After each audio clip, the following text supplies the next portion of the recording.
हर एक topper follow करता है, जिसकी मदद से वो अपने एमसीक्यू एग्जाम्स के अंदर तुक्का लगा के आता है और वो तुक्का एकदम सही भी निकलता है। मेरी जनरल सलाह ये है कि तुक्का जम के लगाइएगा परीक्षा में। क्वेश्चन समझ में नहीं आ रहा है कि कौन सब्जेक्ट का है, उस पे तुक्का नहीं लगाना। यहाँ पर मैं कोई नॉर्मल एमसीक्यू ट्रिक्स की बात नहीं कर रहा हूँ कि आंख बंद करके ABCD में से किसी को भी मार्क कर दो। सर वो तो तुक्का लगा के आ रहा हूँ मैं तो पूरा तो नहीं, ये कुछ ऐसी साइंटिफिक टेक्निक्स हैं जिसकी मदद से आप अपने एग्जाम के हर एक एमसीक्यू को अटेम्प्ट करके आ सकते हो और वो एमसीक्यू का आंसर एकदम सही तरीके से मार्क भी कर सकते हो।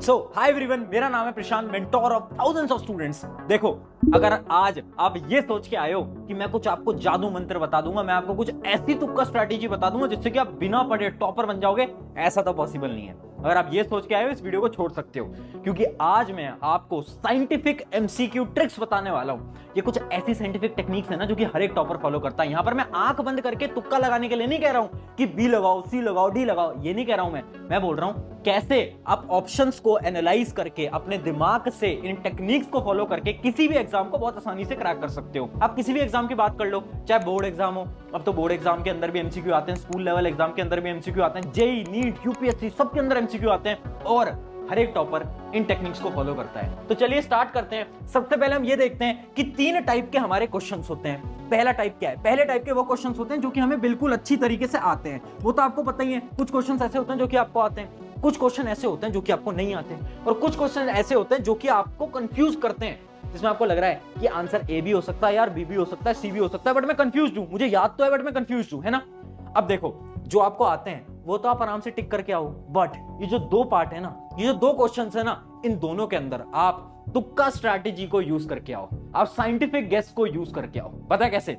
अभी बताते हैं। चलिए स्टार्ट करते हैं। हमारी टिप नंबर 1, पहला है हमारा एलिमिनेशन मेथड। एलिमिनेशन मेथड के 3 पार्ट्स होते हैं, तीनों पार्ट समझाऊंगा। देखो, एलिमिनेशन मेथड जो बेसिक होता है वो आप सबको आता होगा, बट यहां पर मैं बेसिक एलिमिनेशन मेथड की बात नहीं कर रहा हूं, मैं यहां पर बहुत एडवांस्ड एलिमिनेशन मेथड की बात करने वाला हूं। अब ध्यान से सुनो यार, टेक्निक्स मैं बता दूंगा बट मुझे पता है केवल 1% लोग फॉलो करते हैं। अगर सिर्फ 1% लोग फॉलो करेंगे कोई फायदा नहीं होगा, इसलिए अभी के अभी वीडियो को पॉज करके कमेंट में अभी लिख दो yes I will follow this. उससे क्या होगा, आपको याद रहेगा कि हाँ यार, हमने प्रशांत भैया की वीडियो में कमेंट करा था, हमें फॉलो करना है और हम सच में इन टेक्निक्स को फॉलो करेंगे और अपने एग्जाम के अंदर अच्छे मार्क्स लेकर आएंगे। अब सुनो मेरी बात, सबसे पहली चीज क्या है, अपनी स्ट्रैटेजी है all of the above and none of the above strategy. ये स्ट्रैटेजी क्या कहती है? देखो, आप किसी भी एग्जाम को उठाओ, किसी भी एग्जाम को उठाओ, अगर उसके ऑप्शन के अंदर ऑल ऑफ द अबव आपको दिख रहा है ना, 95% चांसेस हैं कि वही आपका एकदम करेक्ट आंसर होगा। 95% चांसेस।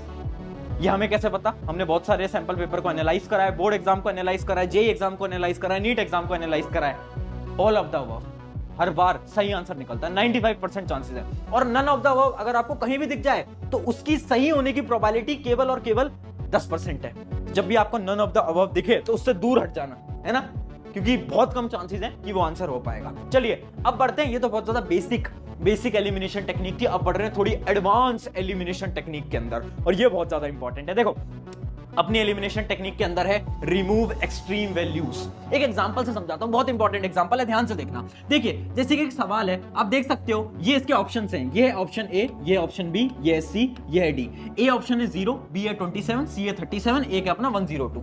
अब आपको क्या करना है, जब भी आप एक क्वेश्चन को पढ़ोगे ना, तो उसकी जो एक्सट्रीम वैल्यूज है ना, उसके ऑप्शन की जो एक्सट्रीम वैल्यूज हैं उनको हटा दो।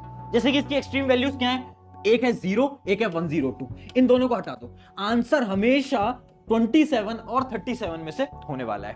अब आप सवाल करोगे भैया ये क्या लॉजिक हुआ? लॉजिक बता रहा हूं। हर एक टीचर जो कि आपके एमसीक्यूज को बनाते हैं ना, वो कुछ ऑप्शन को ऐसे बनाते हैं कि बच्चा देख के उस ऑप्शन को तो हटा दे, है ना, उसको तो टिक ही ना करके आए। आपके पेपर को आसान बनाने के लिए किया जाता है। तो जब भी आपको एक्सट्रीम वैल्यूज दिखें, जैसे कि एक और एग्जांपल देखते हैं, 1 2 4 19, एक्सट्रीम वैल्यू कौन सी है? 19, तो आंसर 19 तो कभी नहीं होगा, कभी नहीं होगा, 1 2 4 में से होगा। हम क्या कर रहे हैं, हम एलिमिनेट कर रहे हैं। जो हमें लग रहा है ना यार ये तो नहीं हो सकता, उसको एलिमिनेट करो। अब आप इन 3 में से कोई भी एक को गेस कर सकते हो या फिर आप सॉल्व कर सकते हो। इससे क्या हुआ, आंसर सही होने की प्रोबेबिलिटी हमारी सही हो गई। ठीक है, यहां पर मैं कोई तुक्का नहीं बता रहा हूं यार, ये बहुत ज्यादा साइंटिफिक चीज है। एक्सट्रीम वैल्यूज को हमने हटा दिया। अब बढ़ते हैं तीसरी एलिमिनेशन स्ट्रेटजी, जो कि है सिमिलर आंसर ट्रिक। देखिए, टीचर्स क्या करते हैं, टीचर्स आपको कंफ्यूज करने के लिए ऑप्शंस में सिमिलर ऑप्शंस डालते हैं। और वो जो सिमिलर ऑप्शंस होते हैं ना वही आपके करेक्ट आंसर होते हैं। समझ नहीं आया? चलिए एक एग्जांपल से समझते हैं। देखिए जैसे कि ऑप्शंस हैं 5, 10, -5, 17। आपको 3 ऑप्शन दिख रहे हैं। अब ध्यान से देखना, 90% से ज्यादा चांसेस हैं इसका जो सही आंसर है वो या तो 5 होगा या तो -5 होगा। पता है क्यों? क्योंकि ये दोनों सिमिलर ऑप्शंस हैं। ये दो तो कट कर दो, इन दोनों में से तो आंसर होगा ही नहीं। सारे एग्जाम्स को आप एनालाइज करोगे, आप देखना जितने भी सिमिलर आपके ऑप्शंस होते हैं हमेशा आंसर वही होता है। क्यों किया जाता है? क्योंकि टीचर्स आपको कंफ्यूज करना चाहते हैं। एक और एग्जांपल पे देखते हैं, जैसे एक बायोलॉजी का क्वेश्चन है, उसके अपने जो ऑप्शंस हैं वो क्या क्या है? पहला ऑप्शन है आरएनए, फिर है डीएनए, फिर है गोल्गी बॉडीज और फिर है माइटोकॉन्ड्रिया। अब 90% चांसेस है इसका आंसर आरएनए और डीएनए के अंदर होने वाला है। क्यों? क्योंकि ये दोनों सिमिलर हैं। एक और एग्जांपल देखते हैं, sine theta, sine square, cos square theta, minus cos theta, minus sine theta. इसमें से कौन सी दो वैल्यूज होंगी? साइन थीटा और माइनस साइन थीटा। क्यों? क्योंकि दोनों सिमिलर हैं। समझ पा रहे हो? हमने क्या करा, जो सिमिलर वाले हैं ना उन्हीं में से ही आपका करेक्ट आंसर आने वाला है। यह है एक टीचर का माइंडसेट। टीचर ऐसे ही पेपर को बनाता है। अब फटाफट से आगे बढ़ते हैं हमारी टिप नंबर 2 की तरफ। बट उससे पहले एक इंपॉर्टेंट चीज, बहुत सारे स्टूडेंट्स ना मुझसे एक सवाल पूछते हैं कि भैया एक बात बताओ, हमें हमारा करियर ना इंजीनियरिंग के अंदर बनाना है, हमें भी एक इंजीनियर बनना है, बट सबसे बड़ी प्रॉब्लम क्या है ना कि इंजीनियर्स ना आजकल अनएम्प्लॉयड हैं। इसका सोल्यूशन मैं आपको आज बता देता हूं, जो कि है स्केलर स्कूल ऑफ टेक्नोलॉजी। ये एक ऐसा कॉलेज है जिसके अंदर आपको लेटेस्ट पैटर्न के अकॉर्डिंग लेटेस्ट स्किल्स को पढ़ाया जाता है और सिखाया जाता है। जैसे कि AI, ML, ये जितने भी लेटेस्ट स्किल है ना जिनसे कि आपकी जॉब लगने वाली है, ये सारे स्किल आपको इस कॉलेज के अंदर सिखाए जाएंगे। सिखाएगा कौन? इनकी फैकल्टीज। कोई नॉर्मल फैकल्टीज नहीं है, ये वो फैकल्टीज हैं जो कि इंडिया के टॉप जो बड़ी बड़ी कंपनीज हैं उनके सॉफ्टवेयर इंजीनियर्स रह चुके हैं। इसके साथ साथ स्केलर के अंदर आपको 1 साल की पेड इंटर्नशिप मिलती है। सिर्फ इतना ही नहीं,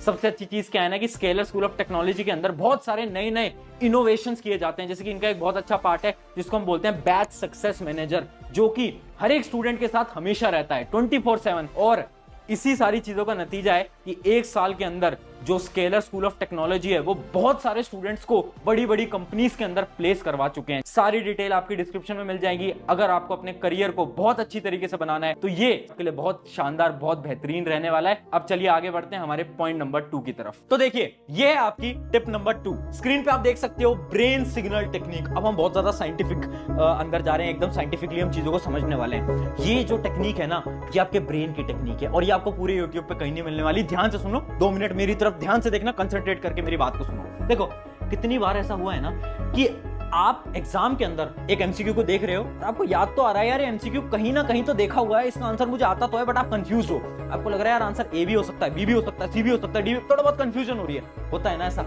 है ना?